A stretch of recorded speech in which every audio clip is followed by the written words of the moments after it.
देखिए, मैं ये समझता हूँ स्मृति ईरानी साहिबा ने खुद अपने धन कमाने के लालच में, जो उनकी बेटी हैं, छोटी बेटी हैं, 18 साल की भी नहीं है, वो खुद बता रही थी 18 साल की हैं, वो भी महिला हैं, 18 साल की बच्ची का पैसे कमाने के लालच में गलत इस्तेमाल किया है, चाइल्ड लेबर कराया एक तरह से, क्योंकि आज से नहीं कई दिनों से वो ये रेस्टोरेंट चला रही हैं। अब अगर बच्ची को खाना बनाने का शौक़ है तो वो घर वालों को भी खिला सकती हैं, अपने दोस्तों को पका के भी खिला सकती थी, लेकिन उनसे एक रेस्टोरेंट ज़बरदस्ती चलाया गया। ये है असली विषय, क्योंकि स्मृति ईरानी जी हर जगह से पैसा निकालने के चक्कर में ही रहती हैं, पैसा लूटने के चक्कर में ही रहती हैं। तो जो अपनी बेटी को नहीं छोड़ रही, वो महिलाओं की क्या बात करेंगी। तो उनको अपनी बेटी को तो कम से कम अपने पैसे के लालच में इस्तेमाल नहीं करना चाहिए था, ऐसा हमारा कहना। मैं यही तो कह रहा हूँ, वो उनकी बेटी बिल्कुल बेगुनाह मासूम है, ये करा रही हैं उनसे गलत काम। वो तो कॉलेज, हाँ वो कॉलेज ही जाना चाह रही होंगी, ये तो ज़बरदस्ती नहीं, तुम्हें बैठना पड़ेगा यहाँ पे, वरना क्यों एक बच्ची क्यों रेस्टोरेंट चलाएगी ना, बताओ आप। उसके तो इतने सारे सबूत हैं, क्यों झूठे लाइसेंस पे काम करेगी एक बच्ची। बच्ची तो मासूम है, जो कौन करवा रहा है, उनका गार्डियन कौन है, वो तो स्मृति ईरानी जी है ना। तो दोष सारा उनका है और बच्ची पे दोष मंडा जा रहा है। मैं उन सभी लोगों के खिलाफ हूँ और मैं उनसे गुजारिश करता हूँ कि स्मृति ईरानी जी की बेटी के बारे में कुछ ना कहें, जो कहें उसका कोई कसूर ही नहीं है। स्मृति ईरानी जी ने ज़बरदस्ती काम कराया ना उससे, एक तरह का चाइल्ड लेबर है। तो आप मेहरबानी करके स्मृति ईरानी जी को बोलिए, क्योंकि उनकी गलती है, बेटी की कोई गलती नहीं। पंडित शुद्धिकरण करेंगे, उससे तो उल्टा होता है, पंडितों के कोई भी काम करने से उल्टा होता है। अच्छा, शुद्धिकरण नहीं होता, खराब होता है कोई भी। तो अशुद्ध हो गई है वो। अरे कोई भी पंडित काम करेंगे, मैंने तो देखा नहीं है भाई लोग, पंडित जिस चीज़ को भी हाथ लगाएंगे, जो मनुवादी मानसिकता के पंडित हैं, वो चीज़ अपवित्र हो जाती है, संविधान के हिसाब से अपवित्र हो जाती है। ये क्या कह रहे हैं आप? पंडित तो किसी चीज़ को शुद्ध कर ही नहीं सकते ना, ये तो उनकी कैपेसिटी ही नहीं है। मोदी जी तो वो भी ना समझें बेचारे, उनको चीज़ों का पता नहीं है, उनको पता नहीं है। एक एक्ट है इस बारे में, जो सिंबल होता है ना, राष्ट्रीय सिंबल, उसमें छेड़छाड़ किया जाना वो अपराध होता है। तो मोदी जी से जो उनके सलाहकार हैं ना, उन्होंने अपराध करा लिया है। अगर कोई व्यक्ति एफआईआर कराने जाएगा तो एफआईआर तक हो सकती है इस बात पे, क्योंकि उसकी छवि चेंज कर दी गई है। पर उनको पता नहीं है, उनकी गलती नहीं है मोदी जी के, उनके सलाहकार, कम से कम उन्हें सलाहकार अच्छे रखने चाहिए, पढ़े लिखे। बड़ी गलती कैसे कर सकते राष्ट्रीय प्रतीक के साथ? वो करी दी उन्होंने, पूरी दुनिया में तो उनका लोहा माना जाता है। नहीं तो कर दी ना उन्होंने, हाथ कंगन को है ना वो आरसी क्या और पढ़े लिखे को फारसी क्या, ये बात है। तो इसीलिए मोदी जी ने वो गलती कर दी है।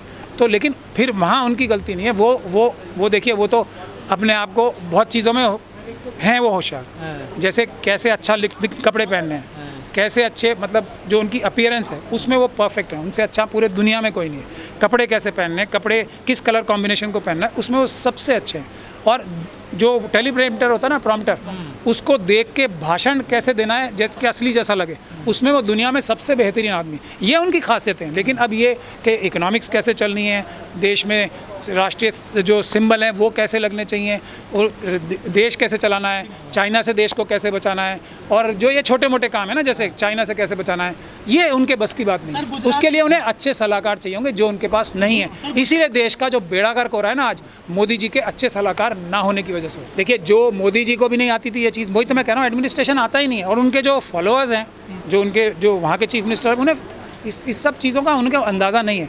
उनके लिए हमारी एक ही सलाह है कि वो अच्छे पढ़े लिखे ईमानदार सलाहकार ढूंढे, जो कि उनकी नज़र से बहुत मुश्किल है ढूंढना, क्योंकि उनकी नज़र में करप्शन, पैसा लेना और मनुवाद ज़्यादा घुसा हुआ है। लेकिन कुछ लोगों को तो कम से कम ढूंढें जो ईमानदार, सच्चे हों, जो देश के लिए काम कर सकें, देश की जनता के लिए काम कर सकें। मंच शेयर करें, विचार अलग अलग रहें, और उन विचारों में से जो बेहतर कंसेंसस बने, जो विचार सबको ज़्यादा सम्मानीय हो, जो विचार ज़्यादा लॉजिकल हो, वो माने जाएं। तो ईवीएम जो है आरएसएस और बीजेपी का इलेक्शन जीतने का सबसे बड़ा हथियार है। दो ही तो चीज़ें हैं उनके पास, एक ईवीएम और दूसरा मुसलमानों के प्रति नफरत पैदा करना। यही दो, तीसरा तो कुछ है ही नहीं उनके पास। तीसरा ये है कि जो उनके पास है वो उन्होंने जो देश का धन चुराया उसका नाजायज़ इस्तेमाल करके, एडवर्टीज़मेंट करके, अपनी क्रिमिनल मीडिया पे अपने अच्छे तस्वीरें लगवा के, झूठ बता के, दुनिया भर को मिथ्या फैला के, ये उनके पास ताकत है। और वोटर लिस्ट में से वोट कटा के इन सबों में वो पैसे का इस्तेमाल करते हैं। देखिए, मैं कमेंट नहीं करना चाहता, क्योंकि अभी मैं ये नहीं चाहता कि ऑपोजिशन कमज़ोर हो, लेकिन बात सिर्फ इतनी है, SC ST OBC माइनॉरिटीज़ और महिलाएं एक ग्रुप हैं देश में, और बाकी बचे हुए दूसरा ग्रुप है। तो इस ग्रुप में 92.5% लोग आते हैं। ये लोग ईमानदार, सच्चे और मेहनती, संविधान के मानने वाले ज़्यादातर होते हैं। कुछ लोग इनमें भी गलत हो पार्टियों ने समर्थन किया ना द्रौपदी मुर्मू मैं को। करना पड़ा ना, इसीलिए तो भारतीय जनता पार्टी का कैंडिडेट जीता है, राष्ट्रपति का हार जाता।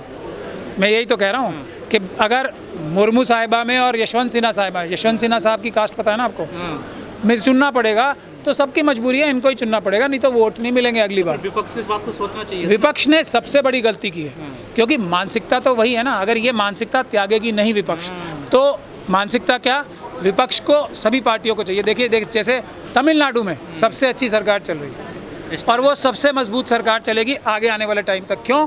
क्योंकि वो जो संविधान में जिसकी जितनी संख्या है उसको उतना हक दे रहे हैं, ईमानदारी के साथ दे रहे हैं, तो वो सरकार बहुत ही मजबूती से चलेगी। बाकी सारे जो सरकारें हैं वो उनके मन में सांप लौट रहे होते हैं, जैसे भारतीय जनता पार्टी और आरएसएस के मन में द्रौपदी मुर्मू साहिबा को राष्ट्रपति बनाने के टाइम पे कितने सांप लौट रहे होंगे उनके दिल में। बाकी पार्टियों में भी ऐसे हो रहा है, नगाड़े तो बजा रहे हैं, मिठाई बांट रहे नहीं, हैं। वो तो मुंह दिखाने पे बजाते हैं ना, मुंह दिखाई है।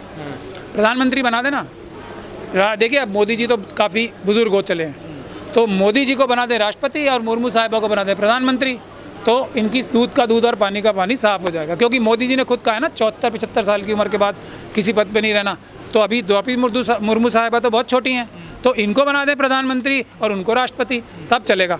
देखिए उनकी मजबूरी है, अब वो खुद महिला हैं और महिलाओं के विरोध में काम करती हैं, तो समझ लीजिए कि मनुवादी मानसिकता की कितनी उनके ऊपर प्रेशर होगा। और उनको एक थोड़ा पैसे का लालच बहुत रहता है, तो मनुस्मृति के मानने वालों के हिसाब से जो पवित्र होती है चीज़, मतलब इंसान के बराबर नहीं होता, क्या वो पवित्र चीज़ होती है?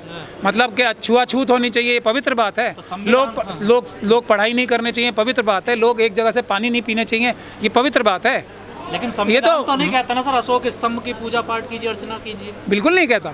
मनुवादी मानसिकता ने मजबूरी में, कोई उनका शौक नहीं था इनको बनाना या उनकी मर्जी भी नहीं थी, लेकिन क्योंकि अगर किसी और को बनाते तो वो जीतता ही नहीं, बड़ी बेइज्जती हो जाती आरएसएस की, बीजेपी की और मोदी जी की भी, कि राष्ट्रपति का कैंडिडेट दिया और वह हार गया। तो इस मजबूरी में बनाया गया है राष्ट्रपति साहिबा को राष्ट्रपति, सर आपको क्यों और कोई वजह नहीं है। दिल पे आरएसएस और बीजेपी के सांप लौट रहे होंगे, ये बात हम अच्छे से समझते हैं। क्योंकि देखिए एक तरफ थे यशवंत सिन्हा साहब और एक तरफ थी एक महिला, और वो भी आदिवासी समाज से। तो यशवंत सिन्हा जी को तो मेरे ख्याल से 5% वोट भी नहीं आने चाहिए थे, फिर भी इतने सारे वोट आए। समझ रहे हैं आप कि आरएसएस और बीजेपी के खिलाफ कितने लोग थे? यदि द्रौपदी मुर्मू जी को टिकट ना देते, राष्ट्रपति का चुनाव लड़ने के लिए अपना कैंडिडेट ना बनाते, तो बुरी तरह से उनका कैंडिडेट हारता।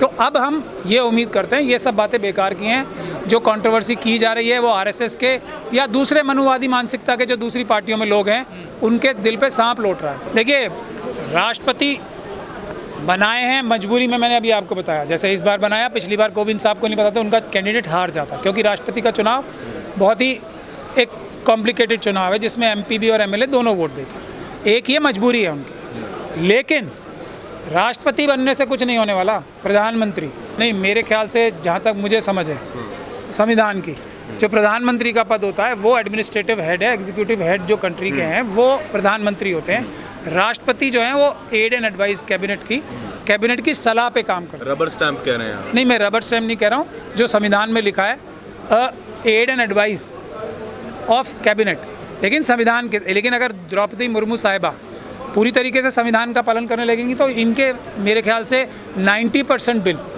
राष्ट्रपति साहिबा कभी एक्सेप्ट नहीं करेंगे। देखिए हालात तो ऐसे ही हैं, वो किसी के दबाव में तो बनी नहीं है, वो तो मजबूरी है उनकी, मजबूरी में बनाई है, उनके अलावा कोई जीत नहीं सकता था, इसलिए बनी है वो राष्ट्रपति। तो इसलिए बिल्कुल भी दबाव में, मेरे ख्याल से जो हालात हैं उसमें दबाव में नहीं रहना चाहिए। इन्हें खुल के बाबा साहब डॉक्टर भीमराव अम्बेडकर ने जो संविधान बनाया है उसको पालन कराने के लिए, उस पर अमल कराने के लिए पूरी ताकत से काम करना चाहिए। कोई इनका बाल भी बाका नहीं कर सकता, कोई आरएसएस का हो, बीजेपी का हो या किसी और पॉलिटिकल पार्टी का मनुवादी मानसिकता का व्यक्ति हो, वो अपने दिल में बुरा तो मान सकता है, दिल पे सांप तो लौट सकते हैं, कोई इनका कुछ कर नहीं सकता। इसीलिए इनको पूरी ताकत लगा के देश के SC ST का कम से कम काम सबसे पहले करना चाहिए। ऐसे जो अत्याचार व्यभिचार SC ST के साथ हो रहे हैं उसको कम से कम राष्ट्रपति साहिबा ख़त्म करने की शक्ति रखती हैं, उनको कोई रोकने वाला बिल्कुल नहीं।